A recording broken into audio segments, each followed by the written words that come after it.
जगत के अंदर बहुत सारे जीव जीवन यापन करते हैं।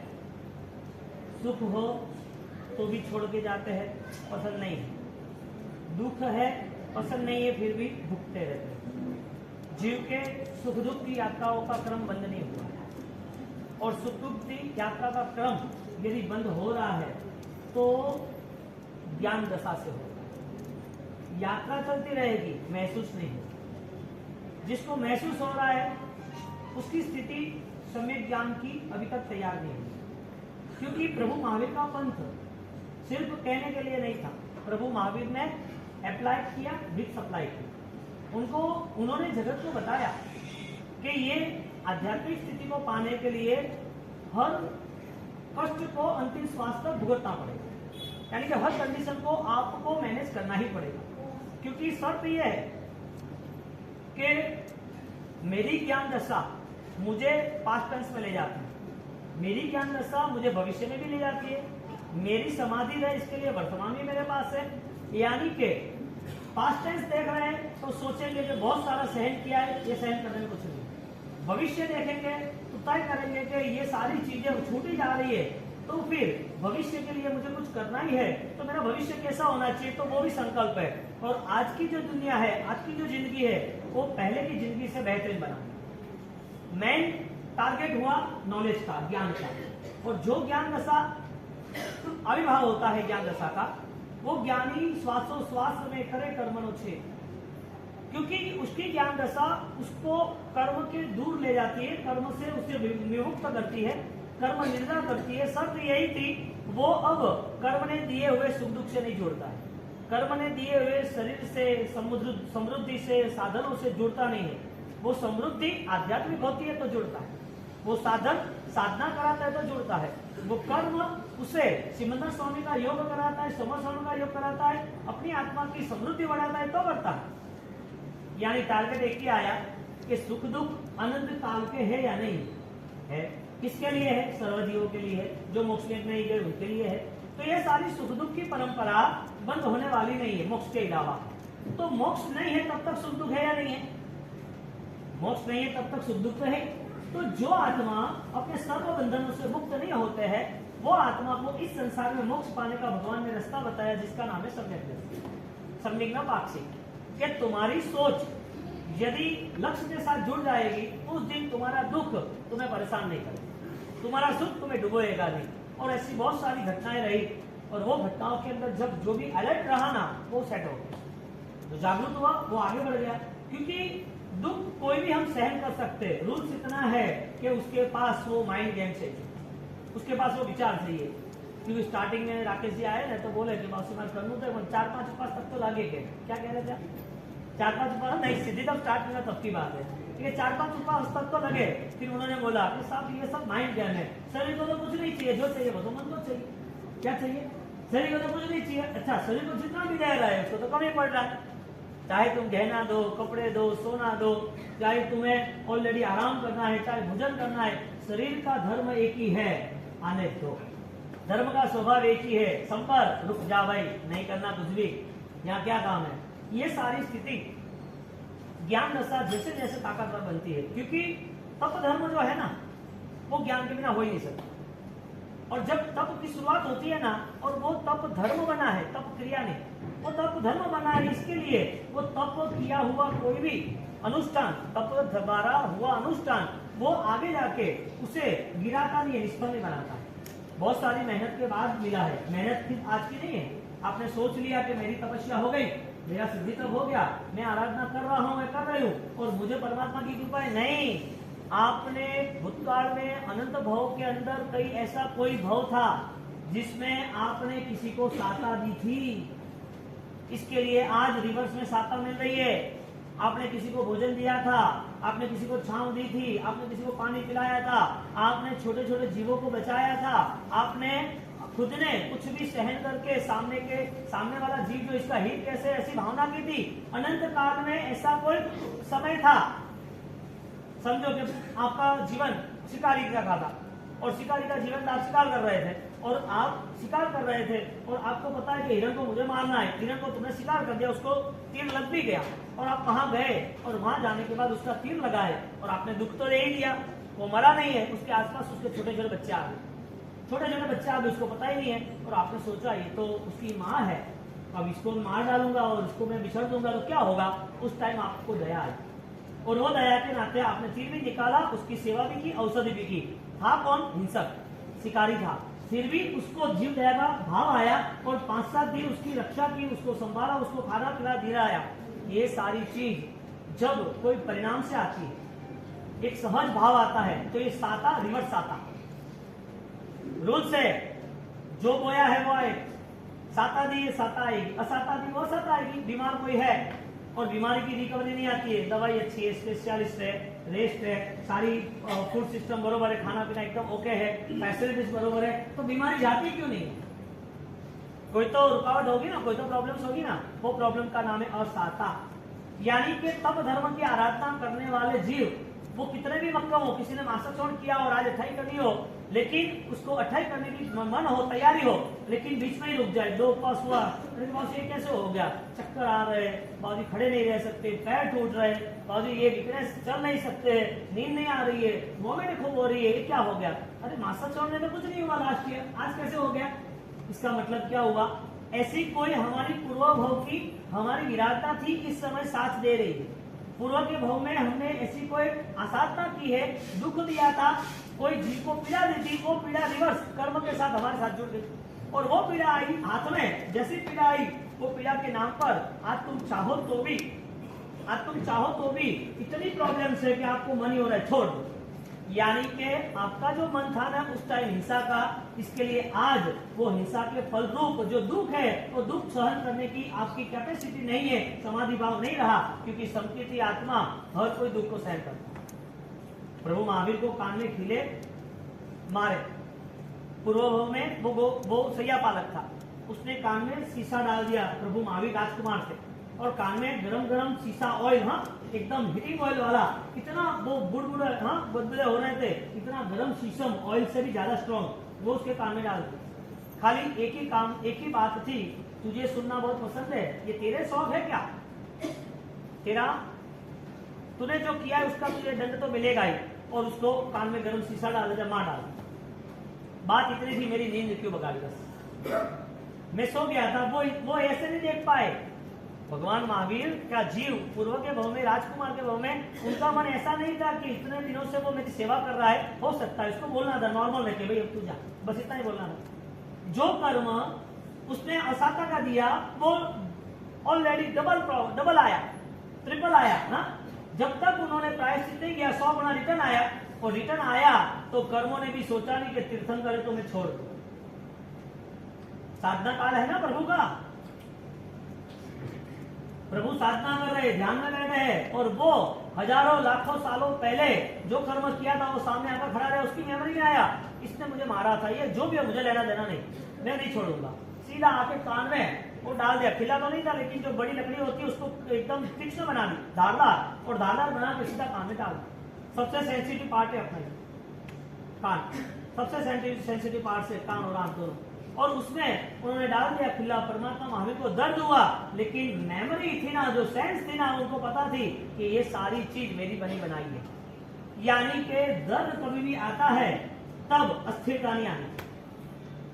दुख आता है चाहे कर्मों के नाम का हो, चाहे तुम बोलने के वचन के नाम का हो, चाहे कोई बोल रहा है और दुख है, चाहे कोई मार रहा है दुख है, चाहे आप धर्म कर रहे तब कर रहे तो भी दुख तो है ही। शर्त इतनी है, मोक्ष के पहले दुख खत्म नहीं होने वाले। सोच ये बनानी है दुख चाहिए या नहीं चाहिए। आपको नहीं चाहिए सही बात है, लेकिन आएंगे तो फाइनल है, आप मानो या ना मानो। इसका मतलब ये हुआ कि जिनको भी इस जीवन में मस्त रहना है, आराधना करना है, उसको हर चीज के साथ कॉम्प्रोमाइज करना ही है। उसका यदि टारगेट पावरफुल हो गया, विचार उसका एकदम सक्षम बन गया, उसके बाद जो दर्द मन में रहता था अब वो शरीर में भी नहीं रहेगा, मन में भी नहीं रहेगा, क्योंकि शरीर पर तभी असर करता है जब मन पे असर करता है। शरीर पे असर कर ही नहीं रहा था, कच्छ का भूकंप है, और वो भूकंप के अंदर सब लोग ऑलरेडी बड़ी बिल्डिंग्स है, गिर गए सब, और गिर गए, और बहुत सारी जगह पर प्रॉब्लम्स है। वो सारी प्रॉब्लम्स वहां पर रही और वो प्रॉब्लम्स को ऑलरेडी रेस्क्यू टीम आ गई, सबको निकाल रहे बाहर। अब निकालते निकालते उनको 8-10 दिन हो गए। 10 दिन के बाद एक व्यक्ति बाहर निकला, हाँ 12-18 साल का युवा लड़का, ये 18 साल का लड़का बाहर निकला। 10-12 दिन तक उसने क्या किया, ऑलरेडी वो बिल्डिंग के नीचे गिर गया, कोई 2 खंबे ऐसे आ गए बीच में, तो उसको कहीं हिल ही नहीं सकता। आसपास सब वो पत्थर और मिट्टी दूसरे सारे पार्ट्स पड़े हैं, तो प्रॉब्लम ही है उसको। 12 दिन तक वो जिंदा कैसे रहा। सब निकाल रहे, सब काट मार सब, और उसको भी निकाला। उसको निकाला, तुझे लगा कि मुझे लगा कुछ भी नहीं है, बचाया किसने? कर्मों ने के धर्मों ने? कर्म कभी बचाता ही नहीं है। कर्म तो उसको इच्छा होगी तब चेंज हो जाएगा। आपको ले देगा लॉटरी ले हंसता रहे, आपको ले आपकी लॉटरी छीन लेगा, रोता रहे, और रोता रहा और हंसता रहा, उसकी जिंदगी खत्म हो गई। 12 दिन तक भूखा रहा, उसमें उसके पास कौन सा पावर था? हाँ, उसके पास कोई ऐसा साता का कर्म था। तो 10 मंजिले की बिल्डिंग गिरने के बाद भी वो गिरी, फिर भी 2 ऐसे पिलर साथ साथ में आ गए, पीछे के आ गए, ऐसी कोई दीवार आ गई, वो जहां पर है उससे कोई डैमेज नहीं, उसके पैर में एक पत्थर भी नहीं लगा, और वो आराम से गिरा होता है। सारा काटमा नीचे, कोई निकालेगा तो निकलेगा। अब जो आदमी मन से डर गया, मुझे क्या होगा, ये सारा गिर गया है, कोई निकालेगा नहीं, क्या होगा, रात भर वो वहां पर, रात को सन्नाटा छा गया है, कोई है ही नहीं, वहां बैठा ही है, हिलना ही नहीं है। 12 दिन तक उसको 24 घंटे बिना पानी, बिना भोजन, बिना हिले चिले वहां रुकना है। तो वो उस कंडीशन में आता है, वजह क्या? ज्ञानी कहते दुखम पश्चिम अधिकम दुखम। मौत आएगी, लेकिन फाइट करोगे तो बच जाओ। भय के कारण मौत थी, लेकिन वो भयवान नहीं हुआ, कोई आएगा बचाएगा, थोड़ी देर रहेगी, चलने दो, 1 दिन 2 दिन 3 दिन 4 दिन। ये सारी चीजें मन का खेल है, माइंड गेम है। आपकी बात थी ना, वो माइंड गेम है। यानी कि शरीर को भोजन चाहिए, मन को भोजन चाहिए। एक भाव से आपका शरीर खूब टूटे, तो शरीर वास्ते हो धर्म की नहीं है, हो पे तो आत्मा वास्ते की धर्म, शरीर वास्ते कदा की शरीर साथ जो दे रहा है ना, अभी उस शरीर को है ना, तुम दूर जाके देखो, अपने विचार को दूर ले जाओ, और इस शरीर का पूरा पिक्चर देखो, इस शरीर ने क्या डिमांड नहीं की अभी तक, और डिमांड करने के बाद कहां संतोष हुआ है? आपको एक बार जो चाहिए ले लो, जितना चाहिए इतना ले लो, सेकंड टाइम नहीं मिलेगा।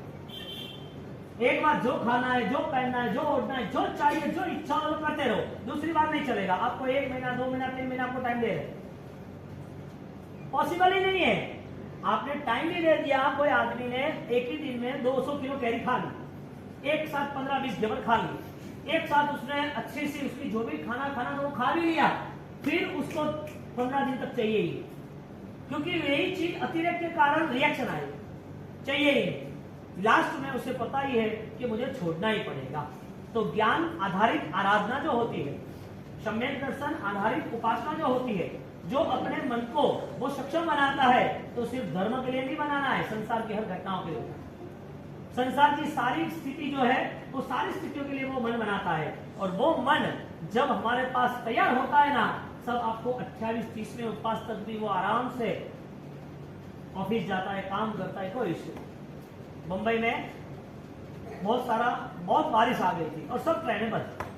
अब 30-30 किलोमीटर भाईंदर तक जाना सबको, बालकेश्वर से, डायमंड मार्केट वहां था, बीकेसी वो बांद्रा था, तो चलते चलते 35-40 किलोमीटर तक जाना, पूरी रात भर चले ऐसा। जो लोग ऑलरेडी चलने के लिए राजी नहीं है, वो लोग घर पहुंचने के लिए, क्योंकि बारिश इतनी 3 दिन तक के लिए इतनी बारिश आई, रहना का रुकना का, वो चलते रहे, पूरा रोड पैक, पूरा रोड, गाड़ियों की तो जगह नहीं, इंसान की भी जगह नहीं, कहां से चलना, सब चलते रहे। और बाहर सबने चाय ने वो सब लगा दिया, सब चलते रहे, सबको खाना पिना देते रहे। इतनी बारिश में 30-35 किलोमीटर ऑलरेडी पूरे रात भर, शाम को अभी ट्रेन चालू होगी, अभी ट्रेन हुई नहीं, 9-10 बजे निकले घर पे, वो 6-6 बजे पहुंचे। हर चीज को आसान करना माइंड गेम है, हर चीज। और जिसके पास ये जो माइंड गेम हो गया, जो पावर आ गया ना, फिर उसके लिए सब आसान हो जाता है, सब, क्योंकि कोई एक्सक्यूज ही नहीं है ना। फरियाद किसको है? कमजोर लोगों को।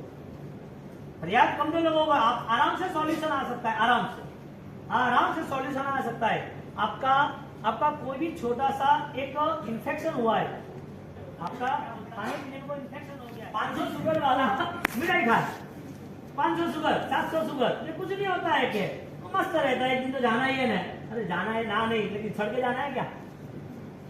कहने का मतलब बिंदास लोग भी है और डरपोक लोग भी है। ये सारी चीज माइंड के ऊपर है। ज्ञानी कहते हैं कि धर्म करना है, आराधना करनी है, तो सबसे पहले प्रथम कदम रहेगा हमारा अध्यात्म क्षेत्र का ज्ञान दशा, और जिसके पास ज्ञान दशा है उसकी शक्ति बढ़ जाती है। आज आचार्य भगवान जयसिंह सूरी महाराजा, उन्होंने पूरे संत पर विशाल उपकार किया, और वो उपकार हर समुदाय के आचार्य भगवान देख रहे, उनको पता है। परम प्रभावक पुरुष थे, उन्होंने जैन शास्त्र के अंदर विशिष्ट कक्षा की एक अलग जगाई, अनेक अनेक भव्यात्मा को अद्भुत प्रेरणाएं दी, उनने अनेक ऐतिहासिक घटना, ऐतिहासिक प्रभावक कार्य भी किए। तो सारी बातें त्रिपदी में, 3 चीजों में, ट्राइंगल में हम समझने की कोशिश करेंगे। उसके पहले संकेत 2 काम कर लेते, एक आचार्य भगवान का फोटो की स्थापना, और दूसरी बात उनको फुलहार चढ़ाना है ना। पंडित जी कहाँ गए? हाँ, वो आ गए आप, चलो। कल रह गया था।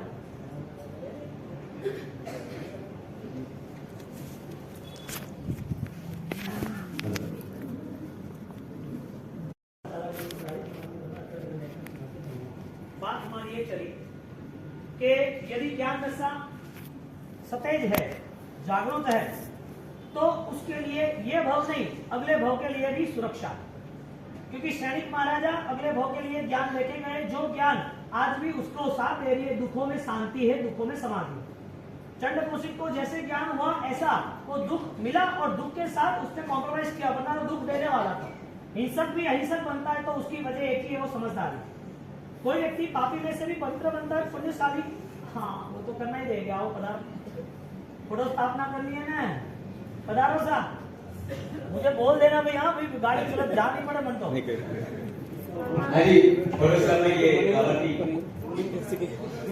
मोदी कोठारी परिवार से बेहतर में छुट्टी आगे बना रहे और फोटो की स्थापना करें, माना के लिए कुशल पेपर। वो इस पृथ्वी का गहना है, और वो गहने जो भी पहनते हैं उसकी शोभा बढ़ती है। आचार्य भगवान जयसिंह सूरीश्वर जी महाराजा, जो एक धीरपुर के रत्न रहे, लेकिन पूरे धीरपुर को, जन्मभूमि पैताल को दुनिया के नक्शे पे लाके खड़ा कर दिया। उनका इतना विचरण रहा, और उस विचरण में कठिनाइयां भी इतनी भी रही, लेकिन डरने वालों में से गुरु महाराज के भक्त, गुरु महाराज के साधक होते ही नहीं। और आपको वो छाप दिखेगी सपने, सपने छाप दिखेगी, डरने वाले नहीं मिलते। गुरु महाराज यानी कि आचार्य भगवान, उनके जीवन में 3 महत्वपूर्ण बातें रहती है। एक स्वाध्याय, दूसरी सहजता, और तीसरी समाधि। तीनों चीज जो ऑलरेडी मेरे कंसल्ट है, आप सबके कंसल्ट कुछ ना कुछ है, वो फाइनल है, लेकिन समय भी कम है, और उनके सारे गुणों को कोई कहना भी चाहे तो कह नहीं सकते, क्योंकि आत्मा शक्तिशाली है, और वो आत्मा का पुरुषार्थ यदि अध्यात्म का होता है तो इस पृथ्वी पे वो ऑलरेडी परमात्मा की तरह पूजे जाते हैं, यानी कि पृथ्वी के भगवान। यहाँ पर जब आचार्य भगवान उनके सहारे बात करना चाहे तो स्वाध्याय की भूमिका उनकी सहज थी। मुझे आप एग्जाम्पल दो, एक यानी कि आंसर दो, एग्जाम्पल तो नहीं, रिप्लाई। यदि आपके पास बैटरी है, बैटरी का ऑलरेडी प्रकाश 20 फुट तक जा रहा है, तो 20 फुट की यात्रा हो सकती है, नहीं हो सकती है? हो सकती है। एक शिष्य को उनने, गुरु ने बैटरी दी कि तुझे उस पहाड़ियों के पीछे जाना है, और तू चला जा, और सुबह वहां जाके शाम तक आ जाना। वो गया, सीधा शाम को नहीं, सुबह ही वापिस आ गया। उसको रात को पहाड़ी छलांग लगानी थी, यानी कि पहाड़ी प्रसार करनी थी, और वो नहीं जा पाया और वापिस आ गया। गुरु ने पूछा क्या हुआ भाई, क्यों वापिस आ गया तू? तो कि मैं जहां पर गया उजाला था तब तो मैं पहाड़ी को तलने तक आ गया, फिर मैंने देखा तो पूरा अंधेरा हो गया था, और अंधेरे में मैं कैसे जा सकता, क्योंकि मेरे पास जो बैटरी थी ना, बैटरी लालटेन, वो सिर्फ 20 फुट का ही प्रकाश दे रही थी। अब 20 फुट में चलो, फिर आगे तो अंधेरा था। गुरु ने कहा अंधेरा जगहों में था, अंधेरा जिगर में नहीं था। अंधेरा जगह पे था, पहाड़ियों पे था, जिगर में, आत्मा में कहा था। और तेरे पास तो टाइम थी, 10-20 फुट के डिस्टेंस को मैनेज करने वाली बैटरी, वो हजारों किलोमीटर की यात्रा करा सकता है, कर सकता है। गाड़ी का प्रकाश कितना है, 50 फुट का, 100 फुट का है गाड़ी की, या लेजर बैटरी है तो 1 किलोमीटर का। लेकिन यदि वो साथ में लेकर चले तो उसकी यात्रा आराम से हो सकती है। यहाँ पर ज्ञान वो बैटरी प्रकाश है, आपको 20 फुट चलना है या यात्रा पूरी करनी है। स्वाध्याय की भूमिका आचार्य भगवान की ऐसी। और वो स्वाध्याय की भूमिका के अंतर्गत आपने कई लोगों ने बिहार में देखा है, उन्होंने स्तवनों की रचना बेनमून की। वो काव्य शिल्पी थे, यानी कि शब्दों के बेताज बादशाह थे। उनकी रचना इतनी बेहतरीन थी, आज भी लोग गाते, आप गाते ना, वो आपको वो कागज देना है, सूरी बदल सूरी सजाए का, हाँ, आओ पधारो प्रीतम पाहुना, ऐसी मनोहर मीठी मीठी रचना है। और रचना के साथ पूरा चित्र सामने आता है। सबसे बड़ी बात तो ये है, खाली बोलना ऐसा नहीं, उसकी रचना के साथ पूरा चित्र सामने आता है कि ऐसा ऐसा है। आचार्य भगवान ने आगम के जितने भी कथाएं हैं, वो सारी कथाओं पे पूरी काव्य की रचना की है, सज्जाएं बना दिए, भगवान के स्तवन इतने बना दिए। उनकी रचना हर वक्त चालू की चालू रही, अंत समय तक पूरी नहीं हुई। रविंद्रनाथ टैगोर ने 6000 रचनाएं बनाई, 6000 हाईएस्ट रचना ये है। अपने यहाँ परंपरा में बहुत सारी रचनाएं हुई। आचार्य भगवान जैन सिंह सूरी महाराज साहब ने, उन्होंने पहले रचना जब बचपन में की, यानी कि साधना काल के प्रथम समय में, वो रचना इतनी हिट हुई, बड़े बड़े आचार्य भगवान पूछे कैसी बात है, ये ऐसी कैसे हो सकती है। ज्ञान हजारों किलोमीटर की यात्रा करा सकता है। जब रचना होती है ना, तो विशिष्ट पदार्थों की भी रचना होती है, उसका एक थोड़ा स्तवन है, और वो स्तवन उन्होंने मुनि अवस्था में उन्होंने बनाया था, जब उनकी पढ़ाई चल रही थी। केवी रीते क्यारे प्रभु तुम्हें मणसो, कौन सी रचना थी?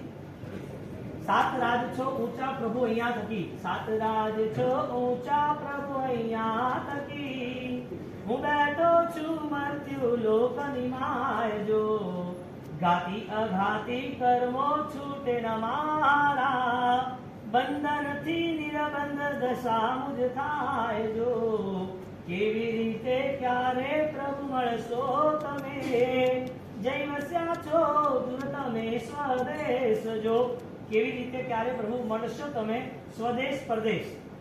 घाती अघाती, बंधन निर्बंधन, ये जो शब्दों की जो कंसल्टिंग की है, हाँ, शब्दों की जो परंपरा है, परंपरा में जो उनकी जो रचनाएं में मनोहरता है, मधुरता है, वो मनोहरता मधुरता सिर्फ शब्दों की नहीं थी, भावों की थी। इसके लिए कृति अमर बन जाती है। अब बिहार के अंदर वो करते रहे विहार, उस रचना रखते रहे।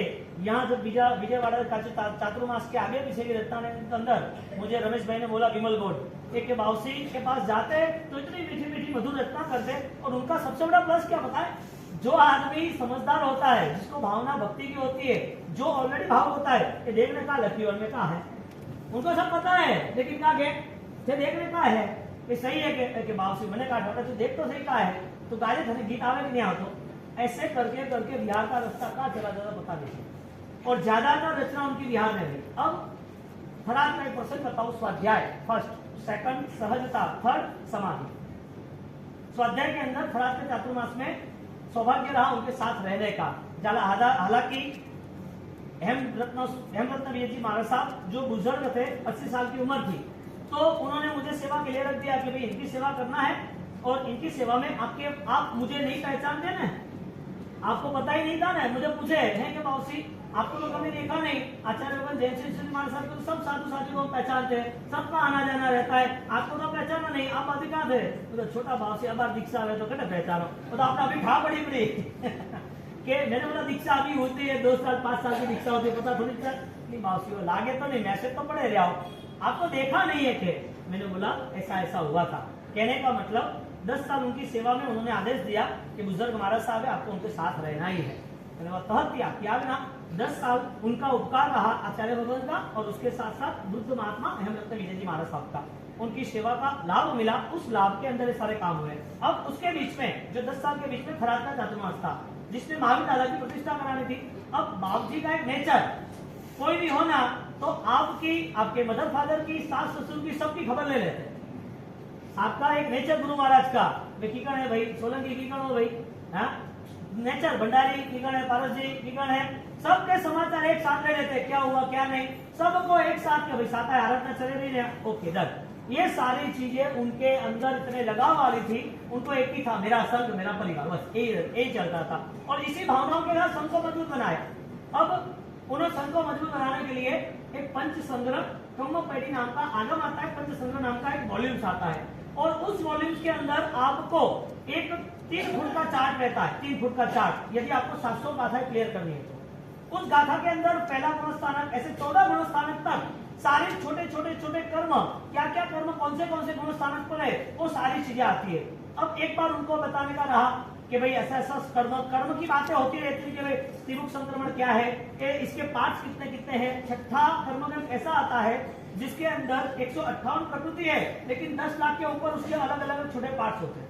अब इतनी सूक्ष्म बातें लेके आचार्य भगवान इतने क्षण इतना बेहतरीन उनका स्वाध्याय इतना जबरदस्त, जैसे कथाओं को गाथाओं में लिया, आगमों को, आगम सूत्रों को, आगम श्लोकों को गाथाओं में लिया, इसी तरह जैसे बड़े बड़े शास्त्र थे उसको भी श्लोकों में ले लिया। आगम के साथ साथ, आगम की कथाओं के साथ साथ जो कर्म विपाक नाम का आगम था, कर्म समास नाम का आगम था, उसमें कम्बो पैरी नाम का आगम था, पंचसंग्रह नाम का जो ग्रंथ थे उसको ले लिया। तो उन्होंने थराद में प्रतिकोण के बाद सब बैठते थे, 9:30 बजे सब चले गए, हमने त्रिकाल वंदना की, गुरु महाराज के पैर छुए, हम सब सुबह वापिस 3:30 बजे तो उठा देते, चलो भाई प्रतिक्रमण, 3:30 बजे सब एक साथ प्रतिक्रमण बैठ जाते, सब भगवान धम्म। अब सब थराद के चातुर्मास में, सब चातुर्मास का ऐसा ही टाइम पूरा चल रहा था फुल, और साथ में उद्यान भी था। अब सब अपने अपने 10 बजे 10:30 बजे सो गए। अब 11:30 बजे, 11:45 बजे उठाने आए एक महाराज साहब के, चलो बाबू बुलाते। बोलो क्या हुआ अभी?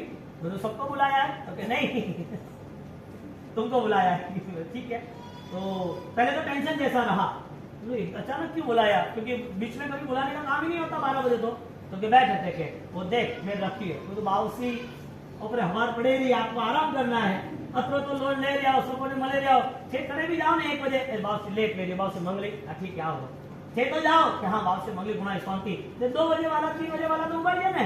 बाबू जी पूरे दिन में, रात में शायद 3.5 घंटे शायद सोते थे, 3.5-4 घंटे, ज्यादा नहीं। तो 12 बजे वो रचना बताए कि सर नदगी रत्ना, अब करना क्या अभी। अब उनका इतना लोड, लेकिन ज्ञान दशा की कितनी ताकत है, वो लिखते रहे। एक सज्जाए जैसे 8 कर्मों की अलग अलग 64 सज्जाए, कितनी 8-10 गाथा ऐसे ही 64 पार्ट्स। अब गिन लो 10-10 के 600 गाथा करीबन। आज भी कर्म संग्रह पूजा का ग्रह, एक पूजा संग्रह की किताब है। अब उन्होंने उस टाइम रात को वो बनाते रहे साहब। हम 2 बजे उठे वहां से, कितने बजे? 2 बजे वहां से खड़े हुए, वो चालू था उनका रचना, और उनकी रचना में अजीत सिंह जी महाराज बैठे थे, तो वो बैठे घर लिख रहे थे, बोलते रहे थे बाप जी। तो अब मेमोरी कितनी पावरफुल आप सोचो, आपको एक फोन के 50 नंबर भी याद रखना है तो टेंशन है, पहले याद रखना था, अभी तो मैं याद ही ना करूं कौन नहीं, जब ऑपरेट दबाव की सीट बात खत्म हो। आचार्य भगवान उन्होंने ये रचनाएं की, और रचना में 12 बजे यानी कि 10:30 को स्टार्ट किया, और 10:30 से 11:30 कंप्लीट हुआ है, तो फिर उसको बुलाओ के 11:30 को, 11:30 पौने 12 बैठे, और पौने 12 से ये रचना चलती रही। अब साहब नींद आया तो बोले नहीं है को कहते बोल लो जाए, अतनी मेहनत करे रहा है संत समाज वास्ते, आराधना वास्ते, स्वयं जागृति वास्ते, और इतनी मेमोरी कितनी साफ होगी। जब उन्होंने 30-40 साल पहले जो आगम पढ़े थे, ये सारी रचना है, गुरु महाराज आपने ये सारी चीजें की है, हमें कहने की जरूरत ही नहीं है, नहीं थे तुम बाहर क्या के अबे, यदि हमने सही ढंग से नहीं देखा तो क्या यू भी नहीं देखी थे। कहने का मतलब उनकी ऐसी भावना के सर्च हमारा बढ़े।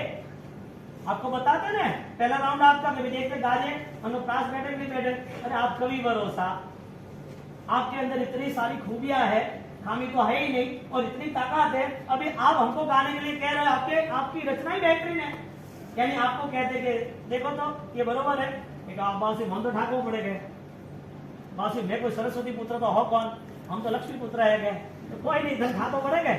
अब यही सिस्टम हमारे पास आई, अब चेक करो क्या है, और चेक करते करते रात को 2 बज गए, दूसरी दिन सुबह हुई सुबह व्याख्यान के बाद सीधा ऑर्डर, इतने सारे काम होने के बाद भी क्या हुआ, काम का क्या हुआ, हमें देते दोपहर को। अभी कहना क्या कभी सोना है दोपहर को, कैसे कहना, क्योंकि 3 बजे तो वापस आना, 3:30 बजे तो प्रतिक्रमण। ये स्वाध्याय की इतनी लगन थी उनके पास, और ये स्वाध्याय की लगन के साथ उनका आशीर्वाद मिला। जब राजेंद्र कोश का काम शुरू करना था, तो मैंने गुरु महाराज को पूछा, मुझे ऐसा कुछ भी पता नहीं था, बस मेरा एक सपना था कि मेरा जीवन ज्यादा तो स्वाध्याय में जाना चाहिए, मेरी स्वाध्याय की आराधना बेहतरीन हो, इसके लिए कोई ना कोई ऐसा प्रोजेक्ट ले लूं। तो राजेंद्र कोश लिखना मैंने प्रारंभ किया दीक्षा के 2 साल में स्टार्ट, 2 साल के प्रारंभ नहीं, तो बाजी के साथ ही था। अब गुरु महाराज को कहा कि आचार्य भगवान ये अभिधान राजेंद्र कोश से वो लिखना है, और आपके आशीर्वाद हो तो मैं स्टार्ट करूं, तो मैं लिखना ही है, मेरा सपना था। ये कह रहे थे ना संकेश महाराज के मेरा सपना, मेरा नहीं उनका सपना था। आचार्य भगवान का सपना था कि मारे लगू तो अतरी संग्रही झंझाट आ नहीं के सब इतना हैंडलिंग करने का आगे मुझे टाइम ही नहीं मिलता है, क्या करूंगे? ये तुझे करना ही है काम कि मां साहब आशीर्वाद दो आप, ये काम इतना बड़ा है, इतना 12-15 साल चलने वाला है, 4.5 लाख श्लोक है और आपके आशीर्वाद के बिना पॉसिबल ही नहीं है। ये काम रुकना नहीं चाहिए, तो कान खोल के सुन ले, मुझे कुछ पता नहीं है, थारा हिसाब की करना है, मैंने कोई पूछवा आना नहीं है। मैं तो साहब आपके बिना तो होगा भी नहीं, एक आशीर्वाद दे ही रहा हूं मैं तो साहब, फिर भी आपको ऐसा आशीर्वाद देना होगा कि ये काम चिरंजीवी है, ये काम ऐसा नहीं है कि आज कर दिया 10-15 साल के बाद हो गए, ये काम नए 500 साल तक रहने वाला है। अभी राजेंद्र कोष 150 साल के बाद अपने पास आया कि नहीं आया? जब मैंने उनको बोला कि महाराज साहब इसमें दूसरे फॉल्ट आएंगे, कई लोग बोलेंगे आसाधना होगी, इतनी छपा के क्या करना, कौन पढ़ता लिखता है, ये सारी चीजों का क्या करना, एक हमें नहीं सोचना, ये हमारे महापुरुष की अमर कथा है, हमारे महापुरुष का अमर इतिहास है, तो आपको अभिधान लाएंगे उसका काम करना है और थारा अलावा करना भी नहीं है, वो भी तो हजम है और कोई करने वाला नहीं है, तुझे ही करना है, तूने पढ़ा ना तो तुझे करना ही पड़ेगा। तो मैंने बोला एक दूसरा आशीर्वाद दे दो कि क्या है कि ये काम यदि रुक गया ना, राजेंद्र घोष का लिखने का काम 12 वॉल्यूम या 15 वॉल्यूम यदि रुक गया ना, तो मैं सोचूंगा कि आपके आशीर्वाद कम है क्या, तो मैंने कहते फंसा रहे हो क्या? अभी बात तो ये कंफर्म तो करना पड़े ना। मैंने बोला साहब ये रुकेगा तो ही जबकि आपके आशीर्वाद को तोड़े आओगे, झट वास्तव में 2-5 मिनट वास्तव का कि तारे, अब आपको कहीं देखना ही नहीं पीछे, ये काम पूरा करना कोई भी हिसाब से, इस काम में कोई प्रॉब्लम नहीं। अब उनका इतना प्यार रहा, पहला भाग जब ओपनिंग हुआ थराद के चातुर्मास में, थराद की प्रतिष्ठा के समय पर, तो थराद की प्रतिष्ठा के समय पर चातुर्मास में जब ओपनिंग हुआ ना, तो थराद की प्रतिष्ठा के चढ़ा रहे थे, पत्रिका पूरी मैंने बनाई, तो मैंने बनाई तो क्या राजीव घोष का ओपनिंग करना है ना तुझे, फर्स्ट वॉल्यूम 900 पेज का ओपनिंग करना है ना, तो लिखे क्यों नहीं बासी ओपनिंग करने में? अरे ये सारी पत्रिका संशय जाए न जाए, संशय जाए, लेकिन ये लिखने की आवश्यकता नहीं थी, प्रतिष्ठा है तो ये लिखना ही पड़ेगा। लोगों को कैसे पता चलेगा कि ये काम हो रहा है? पता चलना चाहिए पूरी दुनिया में कि काम हो रहा है, और तेरी ताकत और इतनी ताकत लगा दे, जितनी ताकत हो वो ताकत लगा के तू आगे बढ़ा। पत्रिका में लिखा, आचार्य महाराज साहब ने खुद ने अपने हाथों से ओपनिंग किया और बोला ये मैं पब्लिक को नहीं दूंगा ओपनिंग करने के लिए, मैं ही करूंगा ओपनिंग, यानी कि उनका सपना साकार हो रहा है, उनके मुख पर इतनी लाली, इतनी खुशी दिख रही है। पहला भाग उन्होंने ओपनिंग किया, पहला भाग का जो रिजल्ट था, क्योंकि चैलेंज थी ना कि हर घर पे पढ़ना ही चाहिए, लोगों के घरों में जाना चाहिए, लोगों को पसंद नहीं आए तो भी पसंद आए ऐसा कोई मार्ग दिखाना चाहिए, तो स्टार्ट किया ओपन बुक एग्जाम का। आपके पास बुक आ रही है, बुक का पेपर 300 मार्क का है, और 300 मार्क का पेपर पूरा सीए सिस्टम का है, जो भी एजुकेटेड स्टूडेंट है उस हिसाब से, तो वो पूरी सिस्टम से पेपर दिया, और पेपर के बाद उसके जो भी रिजल्ट आए, वो सारा रिजल्ट उन्होंने अपने मुख से चैत्री पूनम की जय बुलाते वक्त पेपरान के अंदर सारे संघ इकट्ठे हुए थे। मैंने साहब ये रिजल्ट है, ये माइक में बोल देगा, नॉर्मल बात है ना, कि नहीं मारे बोल तुम देखे साहब आप इतने छोटे काम में अभी आपको बोलने जरूरत है कि मैं बोलूंगा कि कैसे कैसे लोग हैं, उन्होंने कितनी आराधना की। आप देखने जाओ तो इतना सरल व्यक्तित्व मिले ही, यानी कि देखने जाओ तो 1000 आचार्य के बराबर कैपेबल, यानी यू देखने जाओ तो एकदम सरल नॉर्मल, सबके साथ सबको प्रेम देने में आगे, सबके साथ। और ये गुरु महाराज हमारे, उनका एक टाइटल आज रखा, गुरु जयंत मेरे भगवंत, यानी कि गुरु मिलने के बाद गुरु के उपकार को विस्मरण कभी नहीं करना, और गुरु के उपकार वही गुरु का साथ सहकार, गुरु का आशीष है। गुरु चले गए या गुरु के आशीष चले गए, गुरु कहीं जाते ही नहीं है, वो देह का वियोग है, दिव्यता का वियोग नहीं है। वो एक शरीर था, वो शरीर का एक धर्म था, वो विलीन हुआ, लेकिन हृदय में तो वो रहते हैं, कहा जाते हैं, और उसके आशीष से ही आज अभिधान राजेंद्र कोश वो रचनाएं आज पूर्ण हो रही है। मुझे वो विश्वास है, होना ही है, क्योंकि ये कह रहे हैं कि आप तिथि मनानी नहीं है तो आप मनाते रहो, मैं तो मानता ही नहीं हूँ, वो है ही नहीं, ऐसा मानता ही नहीं। आज याद किया आ ही जाते, मिल ही जाते, कैसे हो सकता है? एक बात। दूसरी बात, उसके साथ साथ ज्यादातर मुझे सेवा में रखा, बड़े बड़े संघों में चातुर्मास के लिए अहमदाबाद, सूरत, मुंबई रहा, और उसके बाद क्या है स्वाध्याय के अंतर्गत उनकी रचना बेहतरीन बनती गई। आप सोच सकते हो कि नदी की भी रचना हो सकती है, नदी उसकी रचना। बुढ़ापो आयो सज्जाय बनावे, जो बुढ़ापो कैसो है, बुढ़ापो आयो चिंता आयो, मन मंदिर दुख छायो रे। बुढ़ापो आयो तो ऐसी रचनाएं की अब तुम्हारे पास वो स्वाध्याय के लिए टाइम नहीं है, यानी कि आचार्य भगवान के गुणों में से फर्स्ट गुण है हमें स्वाध्याय में जुड़ना चाहिए, हमें स्वाध्याय में जुड़ना चाहिए। राजेंद्र कोश का काम वो 150 साल बाद हुआ है। कितने साल के बाद? संस्कृत प्राकृत का हुआ, 3 बार उसके वॉल्यूम लॉन्च हुए, लेकिन पब्लिक के सामने नहीं आए, और पब्लिक के सामने आज आ रहे हैं तो हमारे गुरुदेव जैन सिंह सूरी महाराज की कृपा है तो ही आ रहे हैं, बाकी ये पॉसिबल नहीं था। 100 साल तक क्यों डेवलप नहीं हुआ? 150 साल तक ये बाहर क्यों नहीं आए? बाहर आना ही चाहिए ना, सब करते ही थे ना, लेकिन ये भावना उनकी थी और उनका ये सपना था। ये सपना मैं अकेला पूरा नहीं कर रहा हूँ, आप भी पूरा कर रहे हो। तो स्वाध्याय में उन्होंने अपनी जान दे दी। स्वाध्याय के बाद सहजता आई, स्वाध्याय के बाद सहजता आई। अब उनके जीवन के अंदर सहजता, टाइम तो जा रहा है, स्वाध्याय के बाद सहजता उनके जीवन में आई, वो निखालस रहते गए, और निखालस रहने में आपको सियाणा की प्रतिष्ठा आपके सामने ही है। सियाणा की प्रतिष्ठा, पूरा गांव सियाणा, बाबूजी एक ही बात है, मारू हियाणो का है, सियाणा वाला बैठे दिनेश जी का है, मारू हियाणो एक ही बात करता। आज उनके 99% सियाणा वाले सब उनके उपकार से 2-2 चातुर्मास उपदान सब कुछ हुआ। प्रतिष्ठा के समय पर बाबूजी को ऐसा लगा है कि भाई ये कुछ ऐसा डिस्टर्बेंस संघ में हो रहा है, तो एक ही बात, संघ राजी वो कर लो। मैं कल आपने कीधु ने आपका संघ राजी वो करो, उपदान होगा लेकिन बाद में होगा, आपको कहीं भी प्रॉब्लम हो ऐसा नहीं करना। गुरु ने शिक्षा क्या दी है? वो शिक्षा ही निभाना ना, किसी को संकट बढ़े ऐसा काम तो करना ही नहीं। यहाँ पर आचार्य महाराज ने बोल दिया कि आप जब भी राजी हो तब प्रतिष्ठा करनी, बाकी नहीं। और बाबूजी ने मुहूर्त दिया, 5 दिन रहा, बाबूजी ने कुछ सोचा नहीं, मुहूर्त कैंसल। साहब आपका एक काम आपने तय किया और डिस्टर्बेंस होता है ना, आपका अहंकार छंछर जाता है, आपका अहंकार आसमान पे, आपके अहंकार के नाते लड़ाई झगड़े शुरू हो जाते हैं। बाबूजी सरल बने, नॉर्मल एकदम नॉर्मल आपकी भावना, ठीक है। सब 2 सातम आती थी मोहन खेड़ा में, 2 सातम आती थी 26 और 27 तारीख की, और बाबूजी के साथ बैठे दूसरे लोग कि बाबूजी आपके साथ 90% समाज है, आप तो डिक्लेयर कर लो, आपको एक ही सातम करनी है, दूसरी सातम जिसको करनी वो करे।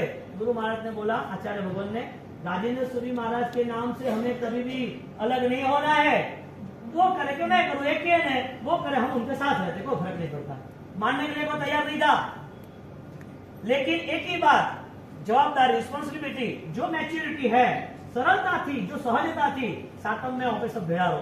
पूरी दुनिया में गुरु सातम जब 1वीं शताब्दी हुई तो हमें जो महाराज साहब मिले 4 हो के, एक यार तुम लोग तो इतने दूर दूर रहते थे, सातम के दिन एक आ गए, हम तो यार इतने दूर रहते तो एक तो होते ही नहीं हमको के।